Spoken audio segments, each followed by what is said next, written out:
राम राम मंडळी, जय खानदेश. तुमच्यासाठी परत मस्त रेसिपी लिहून मी ती पण ना नूडल्स रेसिपी पण ना थोडा वेगळा स्टाईल म्हणजे नाही का ठेचा नूडल्स रेसिपी लिहून ही रेसिपी खूप जास्त व्हायरल आहे, पण मी टेस्ट करा ना यार एक नंबर लागणे म्हणून तुमच्यासोबत शेअर करी मी. तर त्यासाठी ना नूडल्स बनवण्यासाठी ना सगळ्यात पहिले पाणी गरम करायला ठेवा ना, त्यानं मीठ आणि तेल टाका ना, पाणी उकळे आणि त्यानं नूडल्स टाका ना, आणि नूडल्स छान प्रकारे बॉईल होईनात म्हणजे शिजेगात ना, ते एका चाळणीमध्ये काढले ना.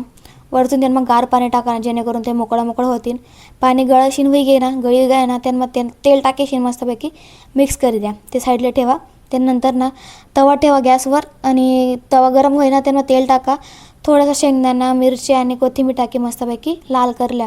सगळं लाल लाल होईना, त्यानंतर ना ते ना थोडं गारू द्या आणि त्याला ना ठेची लेवानं म्हणजे नाही का कुटी लेवानं त्यांना ठेचा तयार होईना. त्यानंतर ना कढईमध्ये तेल टाका ना, तेल गरम होईना, त्यांना ठेचा टाका. ठेचा आहे ना पूर्णपणे छान असा शिजू द्या, म्हणजे नाही का लाल होऊ द्या, त्यांनाच फ्राय करा. तो फ्राय करीशील मस्तपैकी एकदम छान फ्राय होईना, त्यांना नूडल्स टाकी द्यावा ना, जे आपण मस्तपैकी मोकळा ठेवा होतात. मस्तपैकी दोघं हात नाही चम्मचवर पटापट मिक्स कर लेवा ना.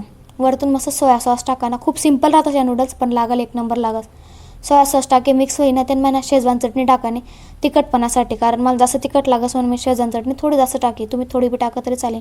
मिक्स करा, वरतून मीठ टाका स्वादनुसार, वरतून कोथिंबीर टाकी देवाने मस्त मिक्स होईना. तर फक्त रेडी आहे. 5-7 मिनटं लागणार, पण लागेल एक नंबर लागणे. फक्त एकदा ही ट्राय करा, खूप छान लागणे. आमना घरमध्ये बठ्ठसले आवडणे, मला पण भरपूर आवडणे. एकदा ट्राय करा. आणि जर रेसिपी आवडली तर चॅनलला सबस्क्राईब करायशिवाय अजिबात जाऊ नका. लाईक शेअर सबस्क्राईब नक्की करा. आणखीन कसली रेसिपी हवी नक्की कमेंट करा, नक्की शेअर करा.